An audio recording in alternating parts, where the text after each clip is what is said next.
तदालये कृष्णाय कृष्णभक्ताय तद्भक्ताय नमो नमः। ओम नमो भगवते वासुदेवाय।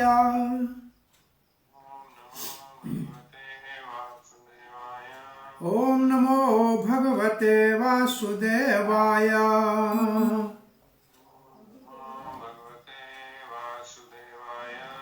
ओम नमो भगवते वासुदेवाय।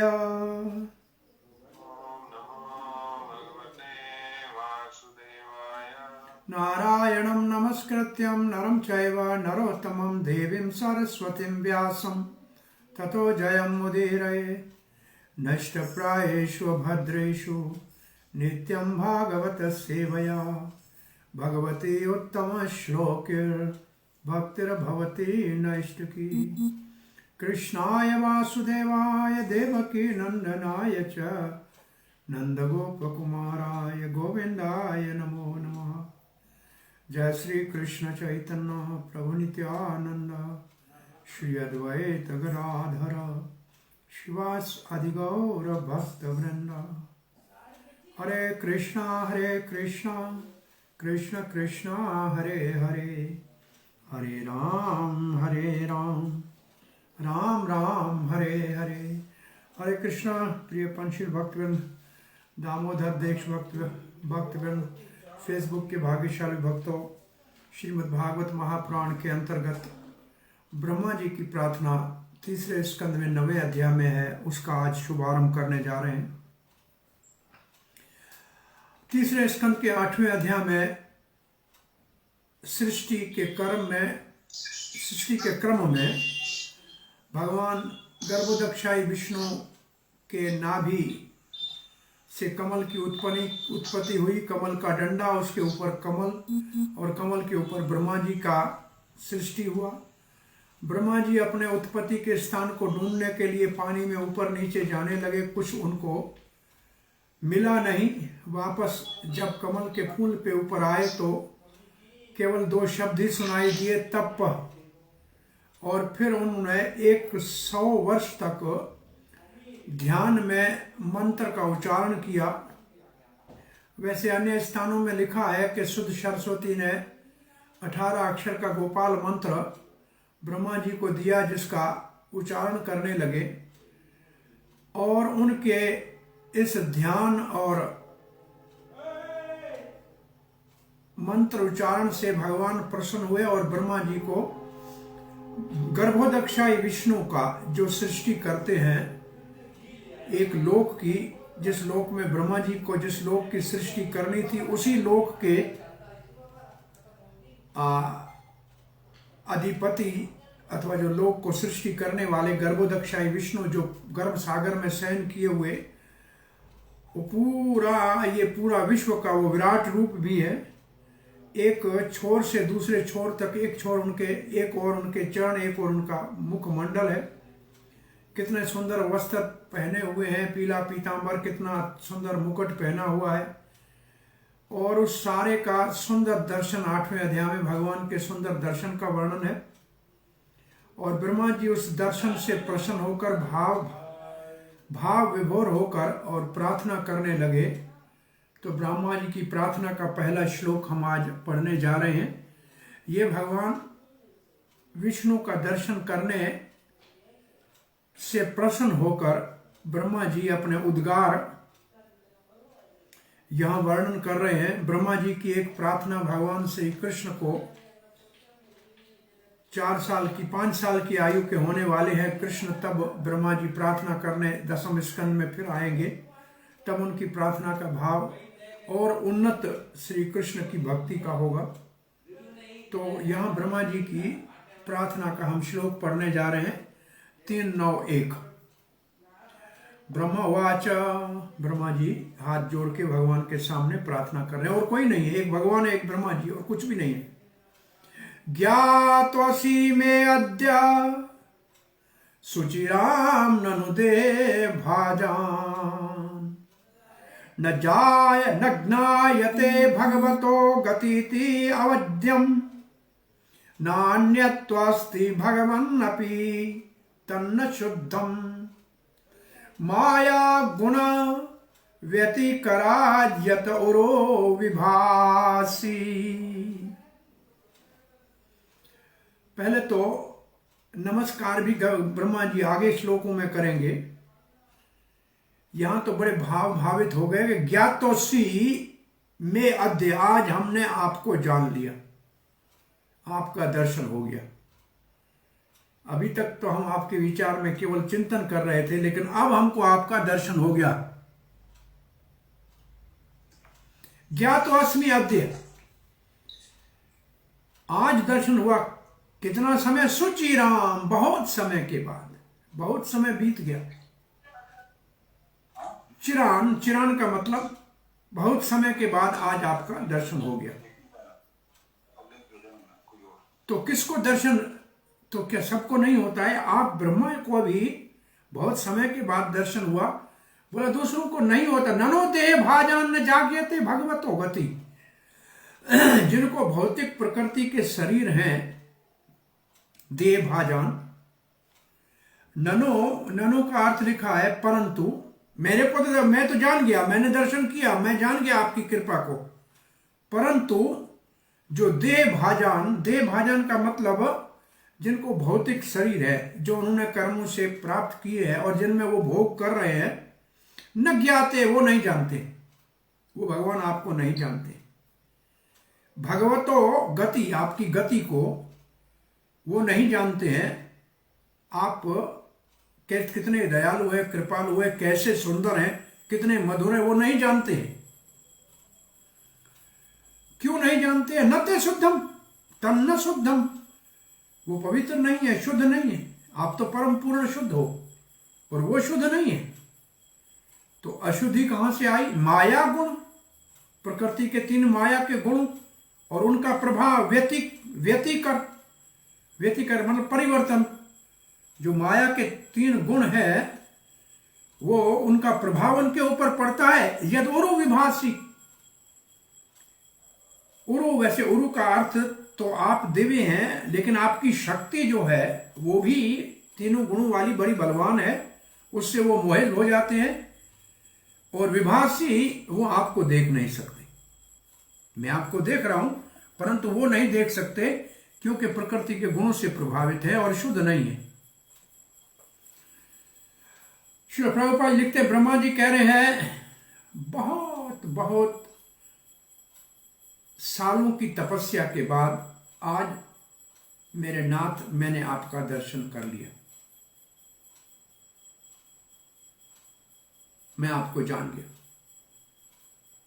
मैं आपको जान गया। जितना आपने मेरे ऊपर कृपा की उतना जान गया। परंतु कितने दुर्भाग्य है इन बद्ध जीवों का, जो आपको नहीं जान सकते हैं भगवान। आप ही केवल एकमात्र जानने के योग्य हो। आपसे तो कोई और महान है नहीं। कुछ आपसे अगर किसी को महान माना जाए तो वो सत्य नहीं हो सकता। आप का अस्तित्व शुद्ध है और आपकी शक्ति इनको विमोहित करती है, इसलिए वो आपको जान नहीं सकते। चक्रवर्ती पाद लिखते हैं, ब्रह्मा जी कह रहे हैं, आज हमने आपको जान लिया भगवान। बहुत समय के ध्यान के बाद, तपस्या और ध्यान बहुत समय किया, तब आपको आज हम जान गए। जिनको भौतिक शरीर है वो आपके विषय में सत्य को नहीं जानते। आपसे किसी की तुलना की नहीं जा सकती। ये भगवान, बाकी सब अशुद्ध है, आप परम शुद्ध है, बाकी सब अशुद्ध है। ये सब बड़ा महान दुनिया में बड़ा दिखता है, जलवे वाला दिखता है, प्रकाश वाला दिखता है, आकर्षक दिखता है दुनिया में। ये तो प्रकृति के 3 गुणों का प्रदर्शन है, वो आपकी माया शक्ति है। उरु का मतलब बड़ा, और दिखता है ये बड़ा, जितना भी चकाचौंध दिखती है, ये आपकी माया की है, वो इसमें फंसे हुए हैं, इसलिए वो आपको देख नहीं सकते हैं। चक्रवर्ती पाद पूरे 9वें अध्याय का सार देते हैं कि 9वें अध्याय में 8वें अध्याय में गर्भोदक्षाई का दर्शन करने के बाद 9वें अध्याय में ब्रह्मा जी गर्भोदक्षाई विष्णु की प्रार्थना करते हैं और फिर उनसे कृपा याचना करते हैं, दया मांगते हैं कि मैं जिस काम के लिए मुझे आपने प्रकट किया है सृष्टि के लिए, उस काम को करने की मुझे आशीर्वाद दीजिए। इस श्लोक में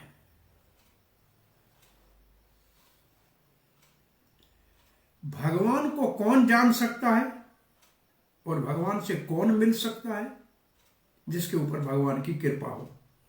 ब्रह्मा जी कहते हैं ये श्लोक कह रहा है भगवान की कृपा से ही कोई भगवान से मिल सकता है, भगवान को जान सकता है, भगवान को देख सकता है। और मैंने आज आपको जान लिया क्योंकि आपने मेरे ऊपर कृपा की। और आपने कृपा क्यों की? क्योंकि मैंने बहुत समय तक ध्यान किया आपका, सुमरण किया आपका। मैं ध्यान में कुछ ऐसे अपने मन से विचार कर रहा था किसी रूप का, लेकिन ये जो आपने का रूप मैंने देखा है इतना सुंदर और मधुर तो मैं कल्पना भी नहीं कर सकता। तो मेरे ध्यान में ऐसा कोई रूप नहीं था। इसका अर्थ यह है कि अपने मन से किसी चीज का ध्यान करना मूर्खता है। ब्रह्मा जी कहता है उससे मुझे कोई लाभ नहीं हुआ।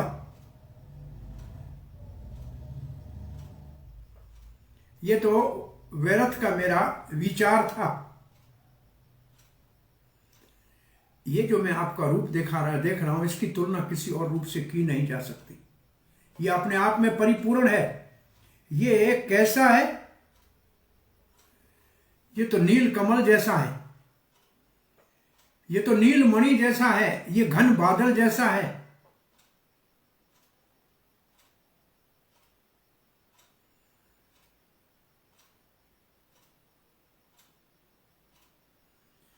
मैंने ध्यान तो किया था लेकिन आपके इस रूप को देखने से मैं बड़ा प्रसन्न हो गया हूं। आपकी इस महान कृपा, महत कृपा की वचनों से, इन महत कृपा का वचनों से वर्णन नहीं कर सकता। इतनी आपने हमारे ऊपर कृपा की है।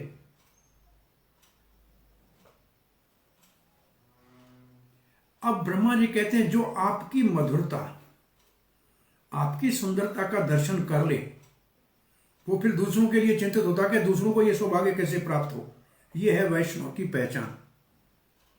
अपने को सुख मिला है तो दूसरों को सुखी कैसे करें। हमको आपका इतना मधुर और सुंदर दर्शन हुआ, अब दूसरों को कैसे हो ये चिंता हो रही है। मुझे तो अनुभूति हो गई।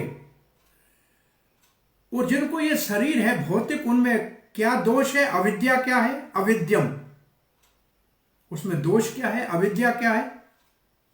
उन शरीर में अविद्या है, इसलिए वो आपकी गति को नहीं जान सकते।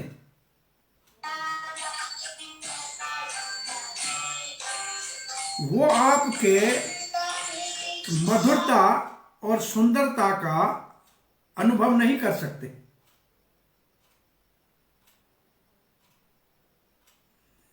परंतु एक बात मैं कहूं, ब्रह्मा जी कहते हैं ये मानव शरीर ही दुर्लभ है, इसमें ही ये संभव है।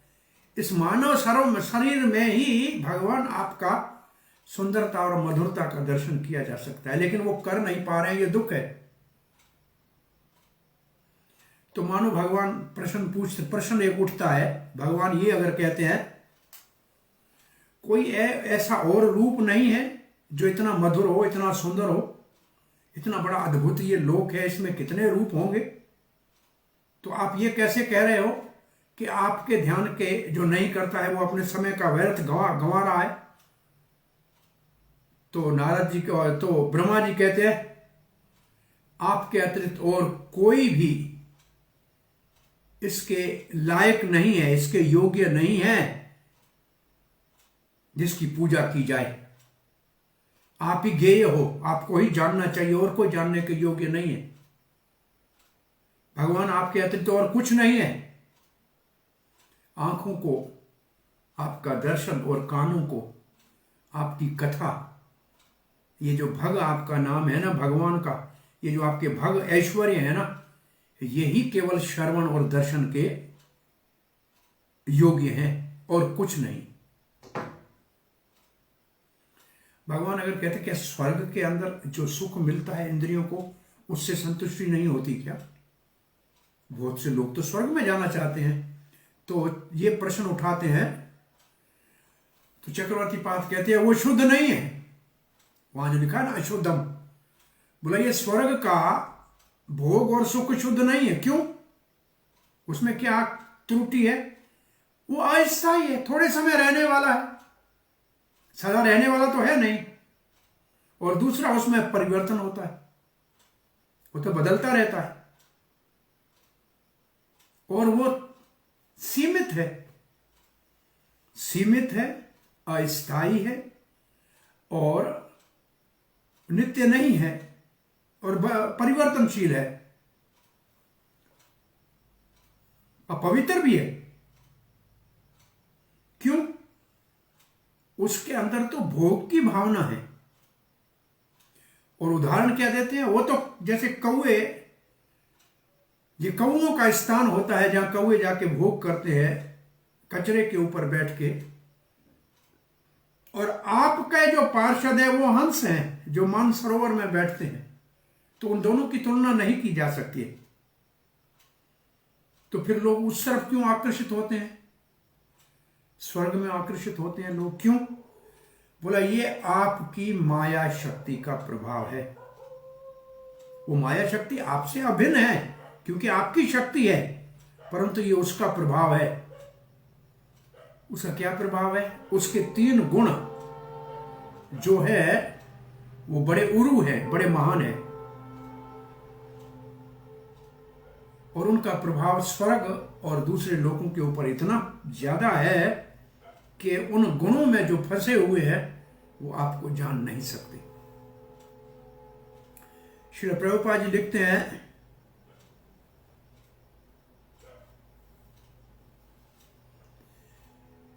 कि अज्ञानता की शिखर चोटी मूर्ख जीवों के लिए ये है कि वो ये सृष्टि के आदि कारण को जान नहीं सकते।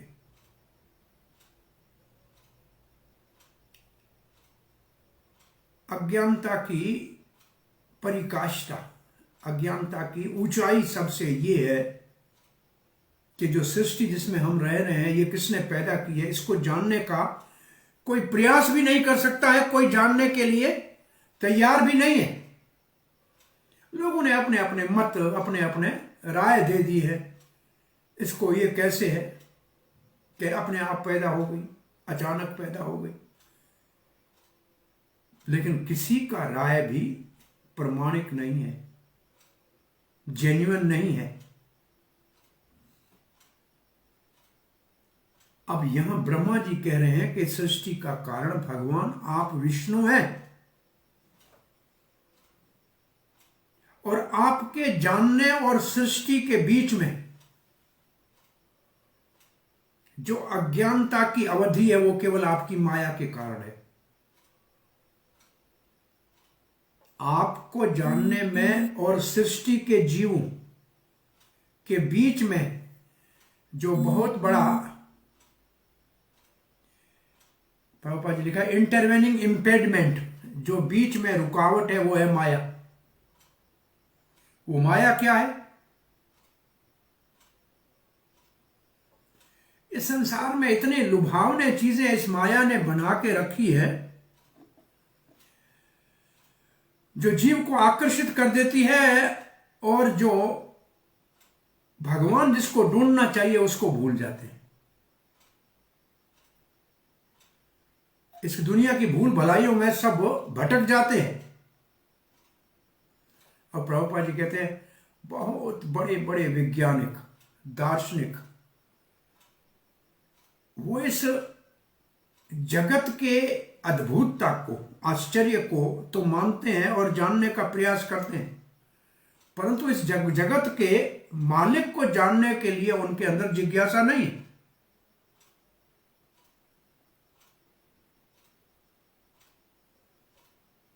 वो भी बड़े, उनको भी लोग बहुत बड़ा मानते हैं कि बड़ा दार्शनिक है, वैज्ञानिक है, परंतु ये सब लोग तो माया के खिलौने हैं। माया के हाथों में ये खिलौने हैं, कठपुतलियां हैं। इसलिए जीव भगवान को त्रिगुणी माया के प्रभाव के कारण जान नहीं सकता, और फिर वो समझते हैं भगवान भी कहीं इसी माया से पैदा तो नहीं हुआ।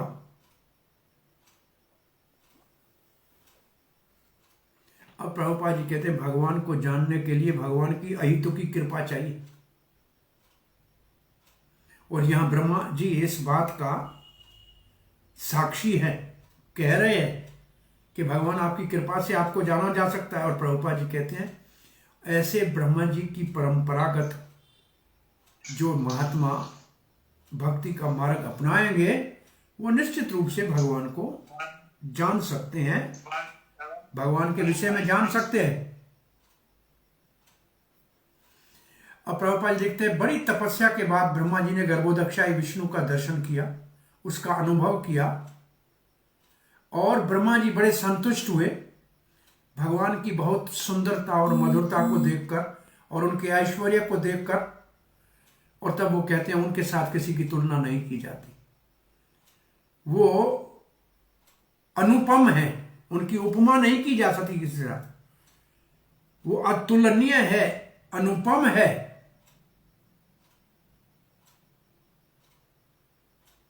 और ये भगवत गीता में भी प्रभुपाद जी कहते हैं 2:59 में लिखा है परम दृष्टवान निवर्तन्ते, जिसने भगवान का दर्शन किया। वहां परम दृष्टा की परिभाषा है कृष्ण का, जिसने मधुर दर्शन किया, सुंदर दर्शन किया, फिर उसके लिए दुनिया की कोई सुंदरता माना नहीं रखती, अर्थ नहीं है उसका कोई, वो फिर कोई किसी महत्व नहीं है उसका।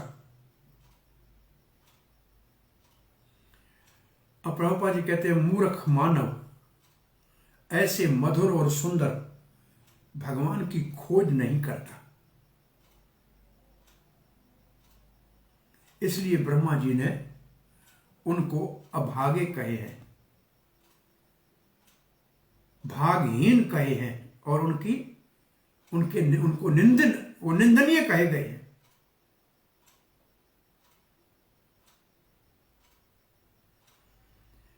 प्रभुपाद जी कहते हैं जो मानव शरीर प्राप्त करके और माधव को न जाने और उसकी भक्ति में न लगे तो मूर्ख समय का व्यर्थ में व्यय कर रहा है, गंवा रहा है।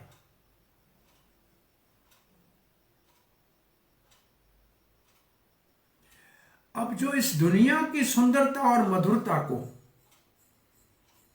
मूर्ख मानव भोगता है, प्रभुपाद जी कहते हैं वो भोग चाहे संसार में हो या स्वर्ग में हो, वो तो कौओं का तीर्थ है। ये चक्रवर्ती पाद के भाव को प्रभुपाद जी और स्पष्टीकरण करके लिखते हैं, वो है कौओं का भोग। और कौवे हमेशा कचरे के डब्बे के ऊपर मंडलाते हैं या मरे हुए मुर्दे के ऊपर कचरा उठाते हैं, परंतु जो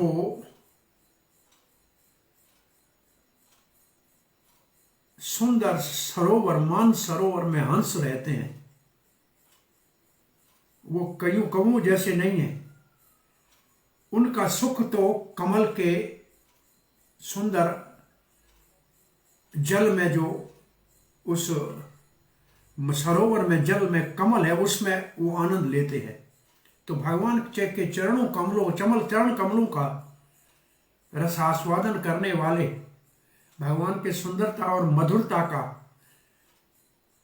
मनोरंजन करने वाले स्वर्ग और संसार के सुखों को तुच्छ मानते हैं तो हंस भी पक्षी और है तो कौवा भी पक्षी, लेकिन ये एक जैसे नहीं है, दोनों में दिन रात का अंतर है।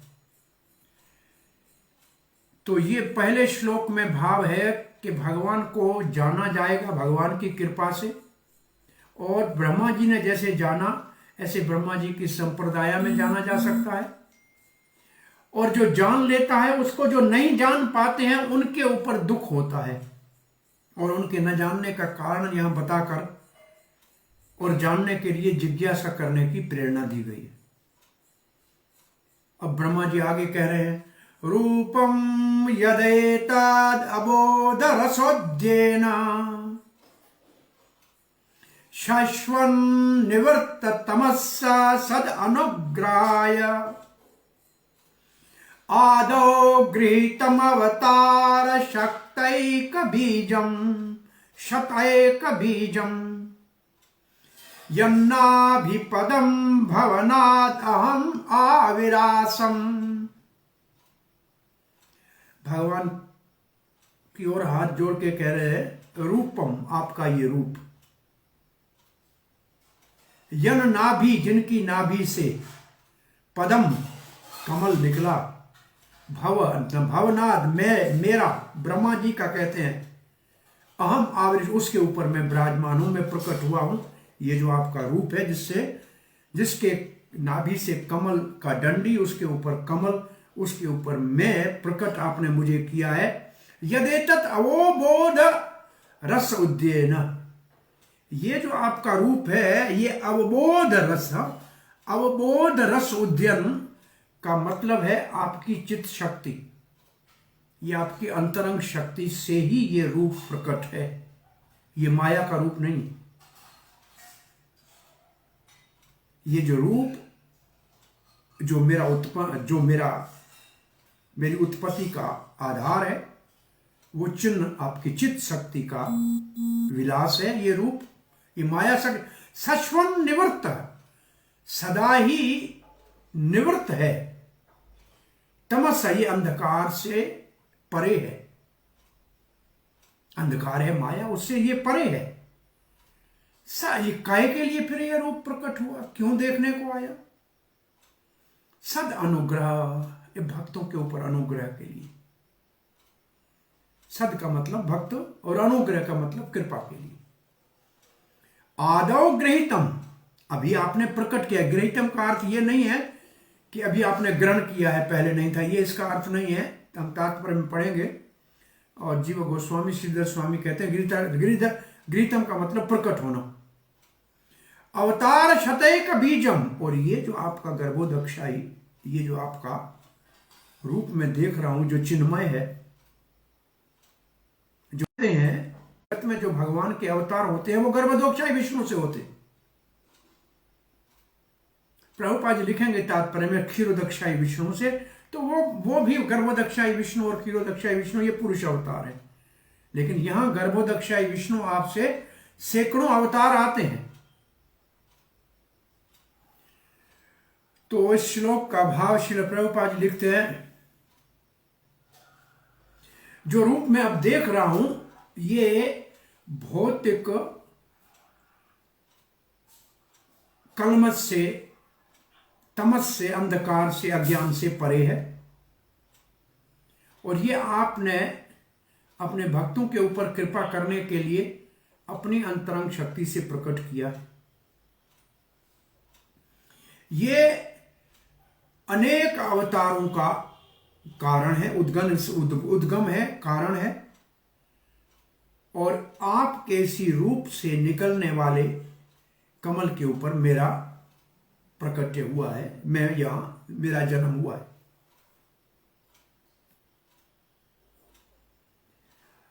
चक्रवर्ती प्रकाश लिखते हैं, भक्तों के ऊपर कृपा करने के लिए आपने अपनी चित्त शक्ति के द्वारा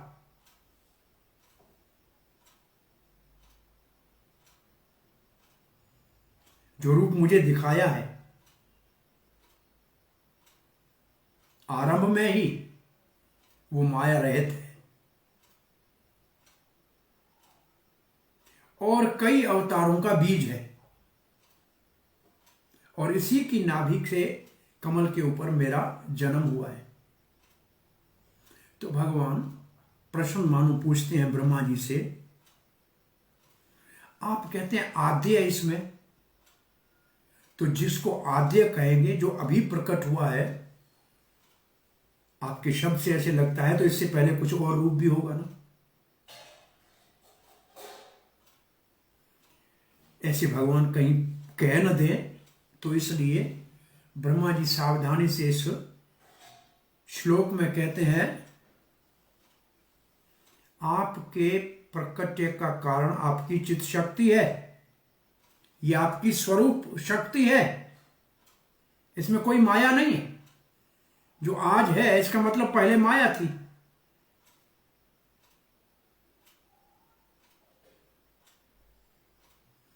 अगर ये आज है तो ये अनंत नहीं है, ये नित्य नहीं है। नहीं, ये नित्य है, ये तो आपकी स्वरूप शक्ति से प्रकट है, इसमें कोई माया नहीं है। क्योंकि ये नित्य है, इसलिए गृहीतम जो शब्द है उसका अर्थ ग्रहण करना नहीं है, इसका अर्थ है प्रकट होना। यह श्रीधर स्वामी का भाव है।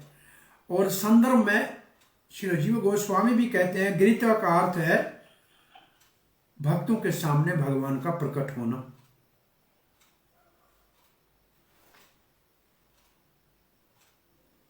लेकिन भौतिकवादी इसका अर्थ निकालेंगे कि भगवान ने प्रकृति के गुणों को ग्रहण किया अथवा भौतिक शरीर में आए, तो ये ग्रहित का अर्थ नहीं है।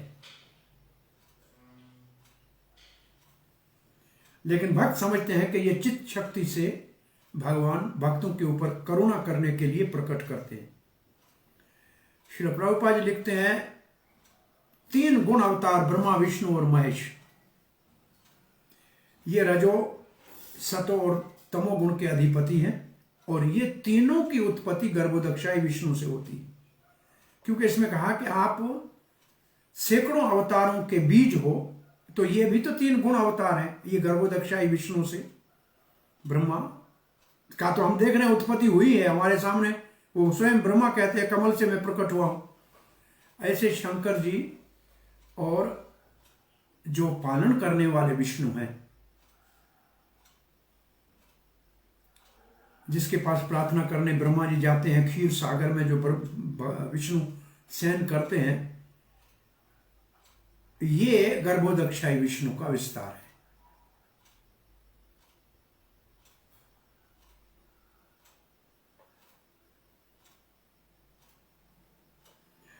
अब प्रभुपाद जी यहां लिखते हैं, यहां जिस विष्णु का वर्णन, गर्भोदक्षाई विष्णु, क्षीरोदक्षाई विष्णु से बहुत से अवतार आते हैं। ये प्रभुपाद जी सरल करते हैं हमारे लिए कि क्योंकि क्षीर सागर के ऊपर प्रार्थना की जाती है, तो पालन करने वाला जो विष्णु है, तो ये आया कहां से? बोला ये आया गर्भोदक्षाई से। तो इसलिए ब्रह्मा जी कहते हैं आप ही सब के अवतार हो। तो गर्भोदक्षाई सबके अवतार क्यों है? क्योंकि क्षीरोदक्षाई उनसे निकलता है, लेकिन अवतार क्षीरोदक्षाई से आते हैं। ये प्रभुपाद जी यहां हमारे को समझा रहे हैं। वो युग युगों में आते हैं, समय समय के ऊपर जो भगवान के अवतार आते हैं वो क्षीरोदक्षाई विष्णु से आए। बोला अवतार आते क्यों हैं? बोला भक्तों के ऊपर कृपा करने के लिए। मुख्य अवतार का उद्देश्य है परित्राणाय साधुना, ये उद्देश्य है भगवान के अवतार का। सो भगवान विष्णु के अवतार आते हैं। तो अब यहां जब विष्णु के सारे अवतार हैं, क्षीरोदक्षाई विष्णु से है, तो कृष्ण को इनके में से एक अवतार नहीं मानना चाहिए। कृष्ण तो इन सारे तीनों पुरुषों के अवतारों का अवतार है। वो तो अवतार ही है, उससे ये सब निकलते हैं, तो उनसे इनकी तुलना नहीं की जा सकती।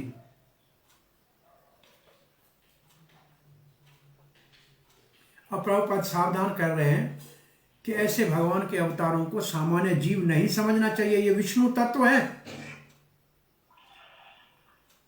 इनको तो अगर ब्रह्मा और शंकर से भी तुलना की जाए तो भी पाखंड हो जाएगा, अपराध हो जाएगा। क्योंकि ब्रह्मा जी और शंकर फिर भी देवताओं की श्रेणी में आते हैं, पर भगवान विष्णु आदि देव है। इसलिए जीव की तुलना करना तो महामूर्खता है, परंतु भगवान की अगर तुलना ब्रह्मा जी और शंकर से भी की जाए तो पाखंड कहा जाएगा। यहां जो तमस शब्द है वो भौतिक जगत का सूचक है, और भगवान का जगत आध्यात्मिक है और अंधकार से परे है। इसलिए भगवान का प्रकट्य अवबोध रस से, जो अवबोध रस है वो भगवान की अंतरंग शक्ति, स्वरूप शक्ति, चित्त शक्ति है। अवरोध रस, अवरोध का अर्थ है जो भौतिक चीजों को निराकरण कर दे, शुद्ध चित्त चेतन हो।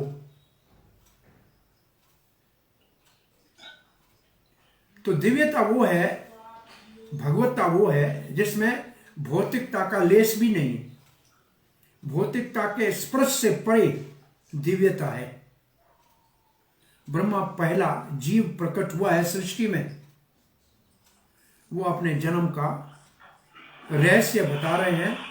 गर्भोदक्षाई विष्णु के उदर से निकले हुए नाभि कमल के ऊपर उनका प्रकट हुआ है। ये गर्भोदक्षाई विष्णु के पुत्र है, मानो ऐसे समझ लो। अब ब्रह्मा जी आगे कह रहे हैं, नातः परमं परम यद भवत्तः स्वरूपम् आनंद मात्रम अविकल्पम अविद्धवर्चः पश्यामि विश्वसृजम् एकम् अविश्वम् आत्मन् भूतेन्द्रियात्मक मदश्च उपाश्रितो अस्मि। अब पहली बार कहते हैं उपाश्रितो अस्मि, हम आपका शरण ले रहे हैं। अब उनको भगवान का प्रार्थना में शरण ले रहे हैं। न अतः परमम, इससे और कोई परम नहीं है। न अतः परमम परम, इस आपके रूप से और कोई महान नहीं है। यद भवतः, ये जो यद भवतः, ये आपका जो रूप है ना, इससे और कोई और महान रूप नहीं है। ये आपका स्वरूप है। कैसा है? आनंद मात्रम, ये आनंदमय है। अविकल्पम, इसमें कोई विकल्प नहीं है। अविद्ध वर्चः, अविद्ध वर्चः, इसकी शक्ति में, इसके वर्चस्व में कोई रुकावट नहीं आती है। पश्यामि विश्व सृजम, मैं जानता हूं आप सारे विश्व की सृष्टि करते हैं। परंतु एकम अविश्वम आत्मा, परंतु आप विश्व नहीं है। विश्व की सृष्टि करते हैं परंतु आप एक ही हैं जो विश्व नहीं है। भूतेन्द्रियात्मकम मदस, मैं भी सृष्टि करता हूं ब्रह्मा जी को, परंतु मेरे को तो मद है, अहंकार है मेरे इंद्रियों का, मेरे मन का, मेरे अपने मन इंद्रियों के ऊपर मुझे तो अहंकार है। आप विश्व की सृष्टि करके भी विश्व से परे हैं। मैं तो सृष्टि करने के बाद कर्ता मानता हूं। ये मुझे अहंकार है, इसलिए मैं आपका शरण लेता। तो श्री प्रभुपाद लिखते हैं, आपके सच्चित आनंद रूप से और कोई महान रूप मैं नहीं जानता, मैं नहीं देखता। आपका जो ब्रह्म तेज है आध्यात्मिक जगत में, उसमें कोई विकल्प नहीं है, उसका अवर्ध वर्चस्व नहीं है, उसमें किसी चीज की क्षति नहीं होती है उसकी शक्ति में। मैं आपका शरण लेता हूं। मेरे को अहंकार है, मद है, मेरे को मद है मेरे शरीर का, मेरी इंद्रियों का। आप तो इस संसार के सृष्टि करता हुए हैं, परंतु संसार आपका स्पर्श भी नहीं करता।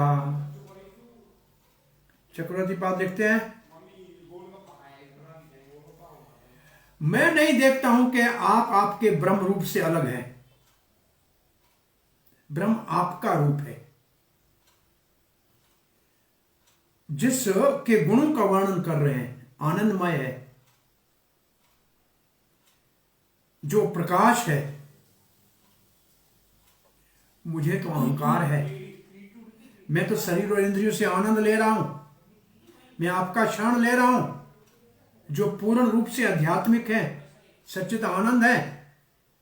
और आप इस सृष्टि की आप पूरी सृष्टि के सृजनहार हैं। अब चक्रवर्ती पाद का तात्पर्य बहुत अच्छा आनंद से समझने वाला है। श्लोक के भाव को प्रश्न पहले उठाते हैं, मानो भगवान का है कि आप मेरे रूप को आदि क्यों कहते हैं? ब्रह्म आदि है लोग कहते हैं, और जिसका कोई गुण नहीं है, निर्गुण ब्रह्म, वो तो आदि है, मुझे आदि क्यों कह रहे हैं? निर्गुण ब्रह्म आदि है। ये अगर प्रश्न उठाएं तो कह रहे हैं ब्रह्मा जी, मैं ब्रह्म में और आप में कोई अंतर नहीं समझता, वो आपके ऊपर आश्रित है।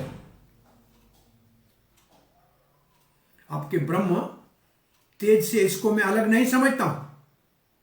आपका ब्रह्म तेज जो अविकल्पम है, अविकल्पम है का मतलब उसमें कोई गुण नहीं है, निर्विशेष है,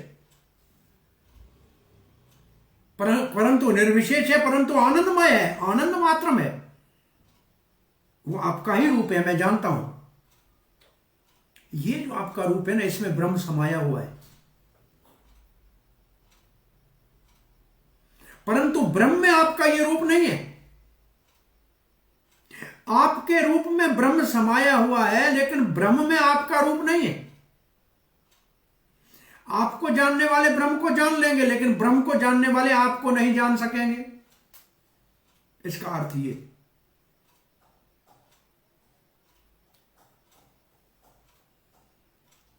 अबोध वर्च, आपका वर्चस्व, आपका शक्ति, आपका तेज कहीं भी छुपा नहीं रह सकता। उसके में कोई रुकावट नहीं आ सकती, न समय उसमें रुकावट डाल सकता है, और न देश डाल सकता है, न काल डाल सकता है। काल देश से आपका ये रूप और इसका प्रकाश और प्रभाव और वर्चस्व परे है। ये जो ब्रह्म सर्वत्र विस्तृत है, प्रविष्ट है, इसी को तो ब्रह्म कहते हैं। हरिवंश पुराण में भगवान श्री कृष्ण अर्जुन को कहते हैं, यत परम परमं ब्रह्म सर्वं विभज्यते विभज्यते जग मामैव तदघनं तेजो ज्ञानमहर्षि भारत। हे भारत अर्जुन, ये जो ब्रह्म तेज है, ये पूरे विश्व को प्रकाशित कर रहा है, ये मेरा घनीभूत प्रकाश है। ब्रह्म और भगवान के, निराकार ब्रह्म और साकार भगवान दो नहीं है, एक है। भले साकार भगवान और ब्रह्म एक है, फिर भी साकार भगवान में तो ब्रह्म समाया हुआ है, लेकिन ब्रह्म में साकार भगवान समाया हुआ नहीं है।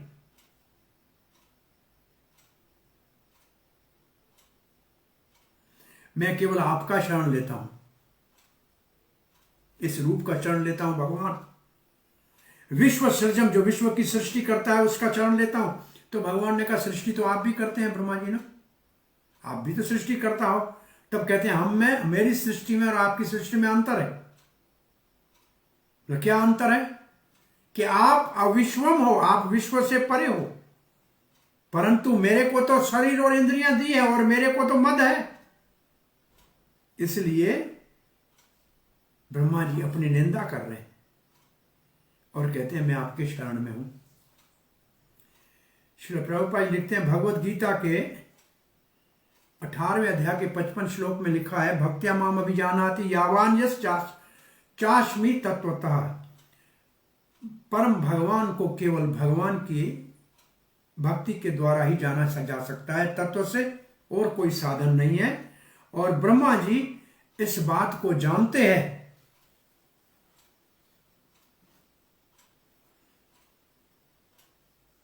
किसको जानते हैं? कि भगवान श्री कृष्ण उनके जो सच्चित आनंद है, उनके नाना अवतार हैं। और प्रभुपाद जी उन अवतारों का वर्णन ब्रह्म संहिता से करते हैं। अद्वैतम अच्युतम अनादिम अनंत रूपम आद्यम पुराणम पुरुषम नवयौवनम च वेदेषु दुर्लभम अदुर्लभम आत्म भक्तौ गोविंदमादि पुरुषम तमहम भजामि। अद्वैतम, भगवान कैसे हैं? एक है, दो नहीं है। ब्रह्म अलग है और भगवान अलग है ऐसा नहीं। कृष्ण अलग है और राम अलग है ऐसा अलग नहीं है। एक भगवान, एक अद्वैत तत्व एक है। और अच्युत है भगवान, जो कभी अपने स्तर से पतन नहीं होता है, अनादि है और उनके अनंत रूप है। एक है परंतु अनंत रूप है। आद्यम पुराणम, वो आदि है, वो पुराण है, पुरुष है, भोक्ता है, नियंता है, सुंदर रूप है। नव यौवनम च, रोज नया नया है, नव यौवन है। वेदों से इसको ढूंढोगे तो नहीं मिलेगा, परंतु भक्तों को सुलभ है। कौन? वो कौन है? एक गोविंद है, वो आदि पुरुष है, उसका मैं भजन करता हूं, ऐसा ब्रह्मा जी कहते हैं। ये ब्रह्मा जी का एक और श्लोक है। तो भगवान को जानने के लिए केवल भक्ति और भक्ति के लिए केवल भक्तों का संग,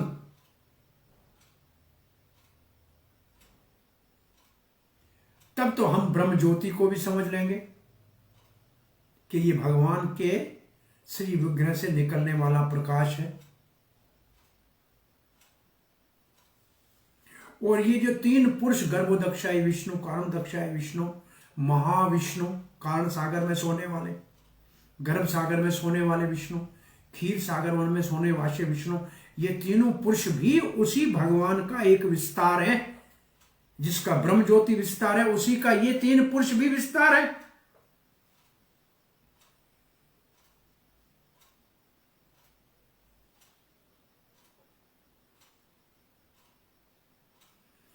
और कल्प, कल्प, कल्प का मतलब ब्रह्मा जी का दिन।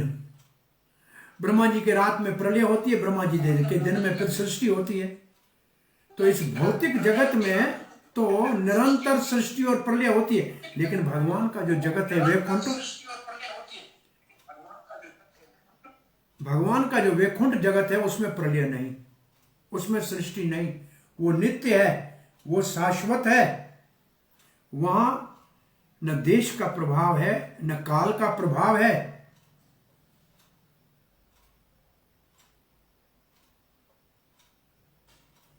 और भगवान के इस ब्रह्म ज्योति के ऊपर जो भगवान का एक प्रकाश है, उनके ऊपर भौतिक प्रकाश, भौतिक प्रकृति का कोई प्रभाव नहीं है। और इस भौतिक जगत का भी प्रथम सृष्टा, सृष्टि करने वाला सर्ग, जो सर्ग है, प्रथम सृष्टि है, वो तो स्वयं भगवान करते हैं। और फिर वो ब्रह्मा जी को प्रकट करते हैं, और ब्रह्मा जी फिर विसर्ग या विशेष सृष्टि करते हैं। जब भगवान उनको आशीर्वाद, कृपा और शक्ति और ज्ञान प्रदान करते हैं, तब ब्रह्मा जी पुनः सृष्टि शुरू करते हैं। अब चौथा श्लोक पढ़ने जा रहे हैं।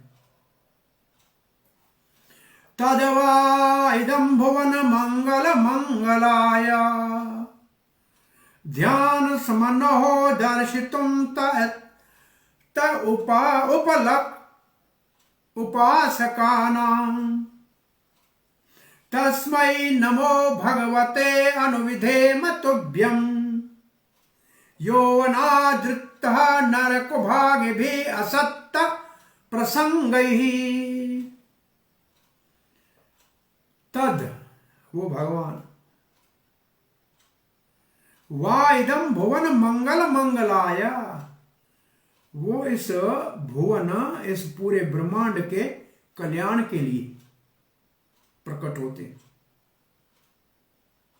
आप भगवान मुझे दर्शन दिया ये सृष्टि करने के लिए, ये आपका मंगलाय है, भुवन के मंगल का मंगल करने के लिए, कल्याण के लिए। ध्यान समनो दर्शितुम, ध्यान से मैंने मैंने ध्यान से आपका जो दर्शन किया है, ये जो है आपने जो मुझे दर्शन दिया है, उपास का नाम है आपका, उपासक हैं, उपासक का मतलब भक्त है, इसलिए आपने ये मुझे दर्शन दिया है। इसलिए तस्मै नमो भगवते अन्विधेम तुभ्यम, भगवान आपके चरण कमलों में मैं नमस्कार, आपको मैं नमस्कार करता हूं। अनुविधेम, आपको मैं बहुत निम्रता पूर्वक प्रणाम करता हूं। परंतु जो अनादरत, जो आपका अनादर करते हैं इस रूप का, जिसका मैं, जो आपने मुझ जैसे उपासक को इस संसार के मंगल के लिए, सृष्टि करने के लिए मुझे दर्शन दिया है, मैं बड़ा प्रसन्न हूं, मैं आपके शरण में हूं। परंतु जो इस रूप का अनादर करते हैं और संसार के प्रसंगों में लिप्त रहते हैं, मगन रहते हैं, वो तो नरक का भागी भी, वो तो नरक के भागी है।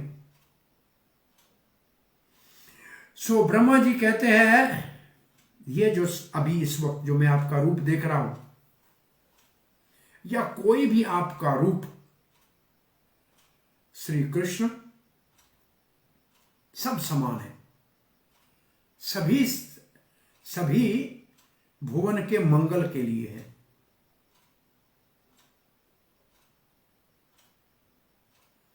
आपका ये प्रकट्य अपने भक्तों के ऊपर कृपा करने के लिए है,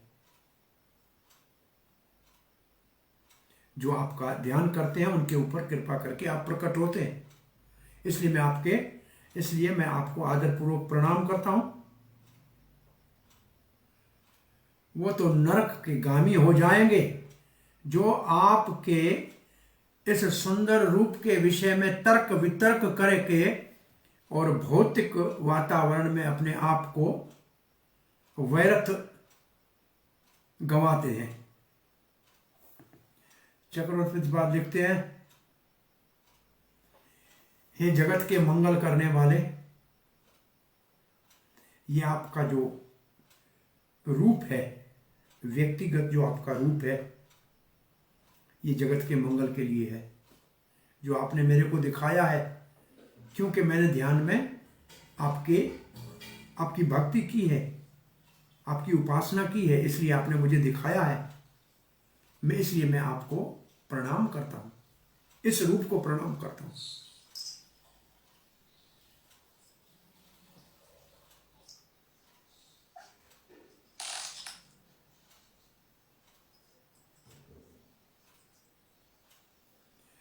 मुझे आपकी सेवा का अवसर दीजिए। जो आपका अनादर करते हैं वो नरक में जाएंगे। कौन जाएंगे? कहते जो आपके इस रूप को कहते हैं माया का है, वो नरकगामी होंगे। आप सारे विश्व के लिए शुभ हो, मंगल हो, मंगलकारी हो। जो हम भक्तों के ऊपर आप करुणा कृपा करके हमारे कल्याण के लिए दर्शन देते हो, भौतिकवादी इसका आदर नहीं करते, परंतु मैं बार बार इसको आपको प्रणाम करता हूं। भगवान कहते फिर तुम मुझे प्रणाम क्यों करते हो? निराकार ब्रह्म का शरण ले लो।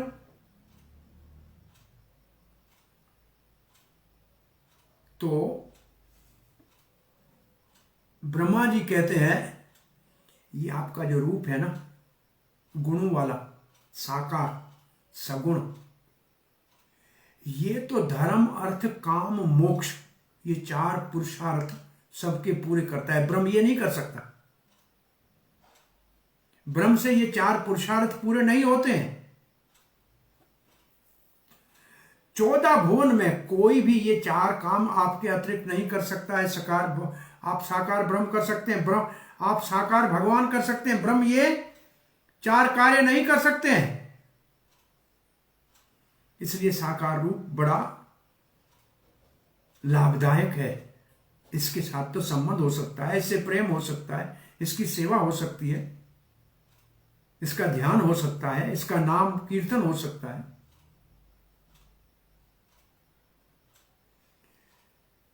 और ऐसा नहीं करेंगे और रास्ता अपनाएंगे तो बेकार है, कोई लाभ नहीं। ये सब फल निराकार ब्रह्म नहीं दे सकता। जो मुझे स्वयं को आपके सुंदर रूप का दर्शन मेरे ध्यान से हुआ, मेरी उपासना से हुआ, मैंने तो कहीं आपका निराकार ब्रह्म नहीं देखा, मैंने तो आपको ही देखा ध्यान में। और आपका दर्शन मैं कर रहा हूं, अभी मैं तो प्रत्यक्ष कर रहा हूं, मैं कल्पना नहीं कर रहा हूं, मैंने ब्रह्म नहीं देखा।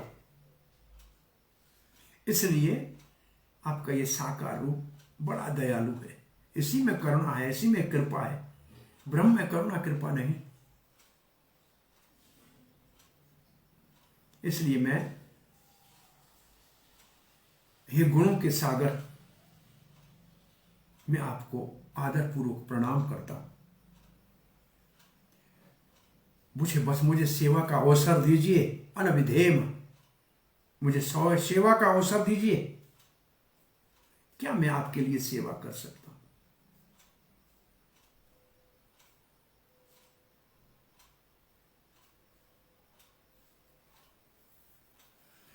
कुछ लोग भौतिकवादी कहते हैं कि ये आपका रूप सच्चिदानंद नहीं है परंतु भौतिक है, इसलिए वो आपका आदर नहीं करते हैं। बोले जो आपका आदर नहीं करेंगे नरक भागी भी, वो नरक के भागी होंगे।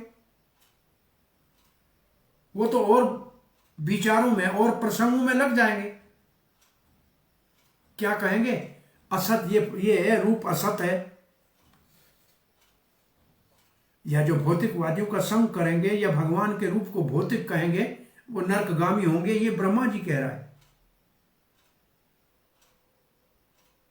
श्री प्रभुपाद तो स्पष्ट बोलते हैं कि एक साकारवादी एक निराकारवादी, परम सत्य के ये 2 उपासक हैं।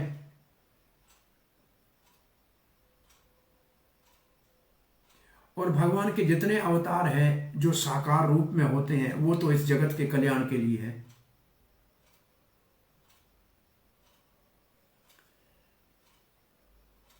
मेरे को याद आ रहा था कि 2 प्रकार के भक्त थे। एक साकार के भक्त थे जो घर घर में जाके आटा लाते थे, घी लाते थे, दूध लाते थे और खीर पूरी बनाते थे और बहुत से भगवान को भोग लगाते थे और खाते थे।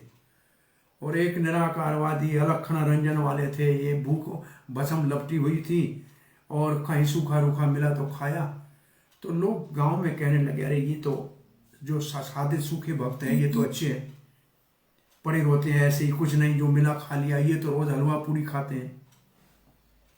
फिर अचानक गांव में लगी आग। तो ये निराकार वाला तो चमटा उठा के रवाना हुआ और ये जो हलवा पूरी बनाते थे ये अपने बर्तन लाए, पानी भर के गांव की आग बुझाने लगे। गांव ने बोला ये अच्छे हैं, ये तो हमारा हित करते हैं, दुख में हमारे काम आए। उसने कहा मरे तो मरे, जले तो जले, हम चले। तो भगवान जो है वो तो संसार के मंगल के लिए अवतार लेते हैं। ब्रह्म अवतार कहां से लेगा? ब्रह्म का कोई माता पिता है? सुना है? ब्रह्म से कोई प्रेम करेगा? कैसे करेगा? जिसका रूप नहीं है उसका ध्यान कैसे करेगा? तो ऐसे वो मेरे को कहां से कथा याद आ रही थी। तो श्री प्रभुपाद जी लिखते हैं,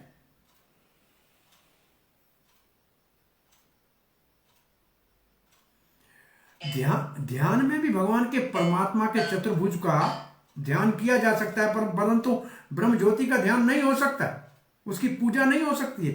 उसको कैसे आरती करोगे, कैसे उसको फूल अर्पण करोगे, कैसे उसको भोग लगाओगे?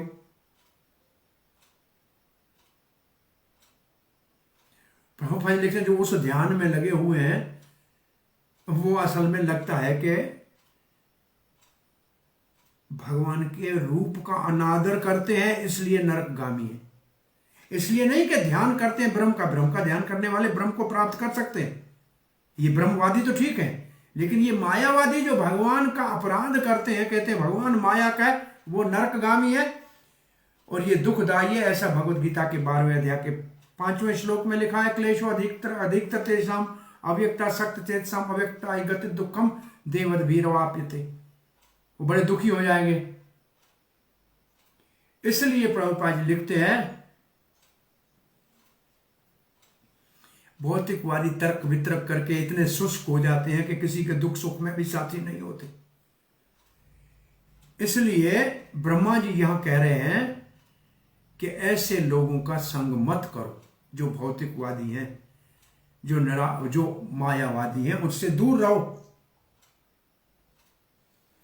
अब प्रभुपाद जी कहते हैं, अब प्रभुपाद जी सावधान कर रहे हैं, भगवान के सारे अवतार समान है, कोई छोटा कोई बड़ा ऐसी मूर्खता करने वाला कच्चा है, पक्का नहीं है।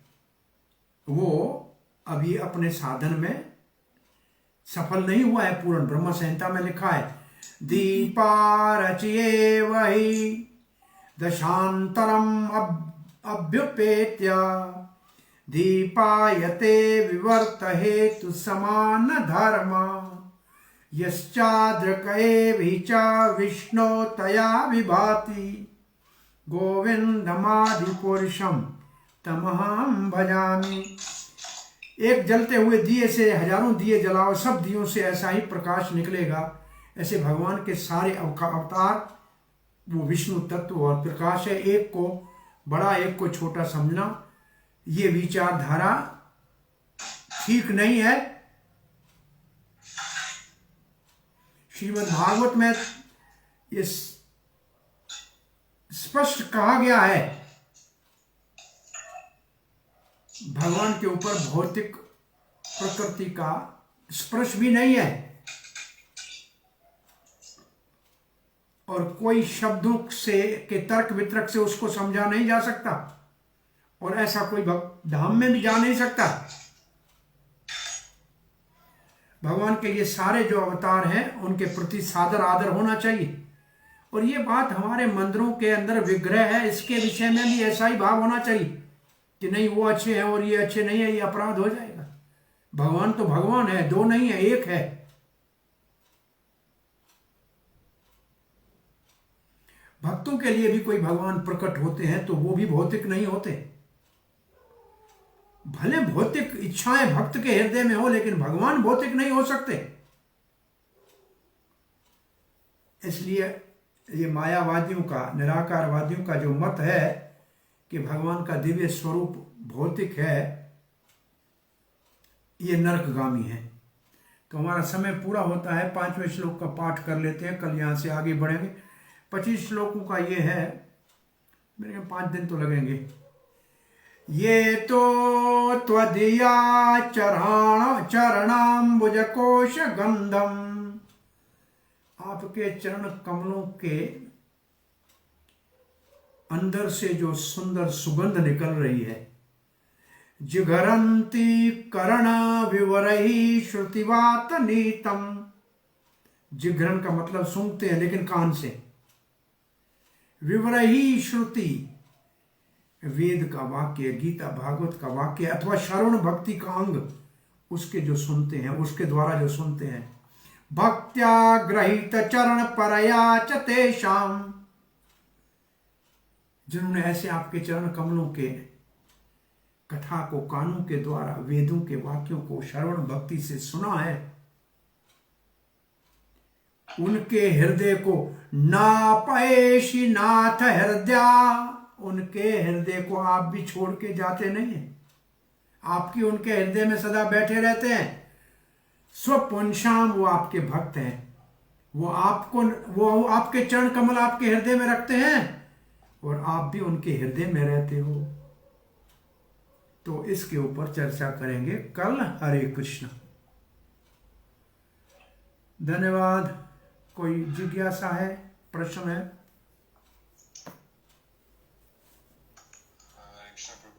हाँ जी।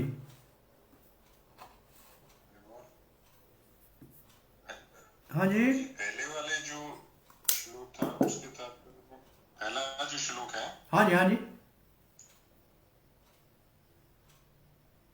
उसके तात्पर्य में जो प्रभुपाद जी ने मेंशन किया है कि जो ब्रह्मा जी के डिसिप्लिक सक्सेशन में है, तो क्या इसका मतलब सिर्फ उसी को रेफर कर रहे हैं ब्रह्म गौड़िया, या कि चारों संप्रदाय? भाई प्रथम तो ब्रह्मा जी का ही प्रकट है, और जो भी वैष्णव संप्रदाय सभी मानना चाहिए, लेकिन यहां प्रसंग के वश कह रहे हैं कि ब्रह्मा जी को भगवान मिले तो जो ब्रह्मा जी के अनुयायी हैं वो ब्रह्मा जी के मार्ग में चलेंगे तो भगवान मिलेंगे। ये इस कॉन्टेक्स्ट में कह रहे हैं, ये वो सार्वजनिक भाव से नहीं कह रहे हैं कि दूसरों को नहीं मिलेगा, ऐसी बात नहीं। चारों वैष्णव संप्रदाय प्रमाणिक है, जैसे गाय के 4 स्तन है तो सब में से दूध निकलेगा, तो कोई दूध अलग अलग नहीं है, एक ही दूध है। यही आगे जो है वर्णन किया जाए सब श्लोकों में। सारे संप्रदाय जो है प्रमाणिक है। भक्ति सिद्धांत सरस्वती गोस्वामी महाराज श्रील प्रभुपाद ने चारों आचार्यों को, वर्तमान जो 4 आचार्य मतलब इस भौतिक जगत में जो 4 आचार्य हुए हैं, उन सबको ही अपने मठ के अंदर स्थापित किया था समानता देने के लिए। और श्री चैतन्य महाप्रभु ने हर संप्रदाय से 2-2 चीजें लेकर गौड़ीय वैष्णव संप्रदाय में संपुट किया है। परंतु क्योंकि यहां प्रसंग ब्रह्मा जी का चल रहा है, जैसे आगे हम आएंगे कभी प्रचेताओं की बात करेंगे तो वहां शंकर जी के वो अनुयायी है तो कहेंगे वो शंकर जी की प्रार्थना से भगवान को प्राप्त हुआ, जो ऐसे इस संप्रदाय में होगा वो भगवान को प्राप्त कर सका। वो है प्रसंगवश। और यहां वैसे गर्भोदक्षाई विष्णु का ही दर्शन की बात हो रही है, और स्वयं भगवान श्री कृष्ण की बात हो तो फिर भी संभावना है कि उसके अंदर जो है थोड़ा सा अंतर है संप्रदायों के अंतर्गत। राधा कुंड की जैसे उपासना और कोई वैष्णव संप्रदाय भी नहीं करती है, केवल गौड़ीय संप्रदाय के लिए राधा कुंड सर्वश्रेष्ठ है, जो राधा रानी से अभिन्न है, या राधा रानी की उपासना, राधा रानी की कृपा से कृष्ण की प्राप्ति होती है, और राधा रानी की उपासक का गौड़ीय वैष्णव से अधिक और कोई नहीं है इस भाव में। तो वो अगर हो तो फिर भी सोचा जा सकता है, लेकिन इस प्रसंग में तो ऐसा अर्थ नहीं है। इसी के कॉन्टेक्स्ट, ठीक है। हाँ, हरे कृष्णा। श्रील प्रभुपाद की जय। हाँ जी, बोलिए शुद्ध सत्व जी, कोई प्रश्न है?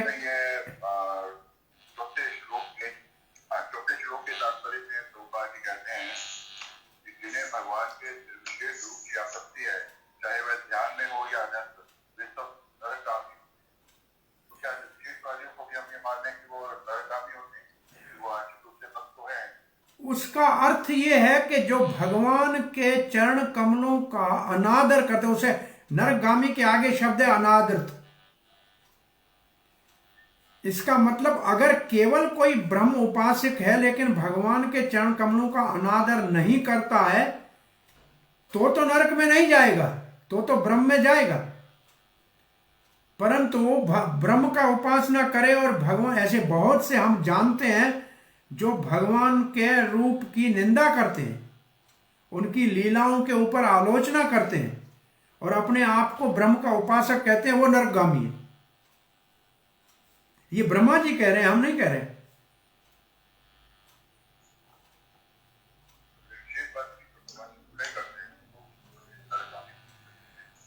अनादर शब्द को साथ में लेना पड़ेगा, नहीं तो ठीक नहीं है। अनादर शब्द के साथ लेंगे तब ये स्पष्ट होगा। हरे कृष्ण।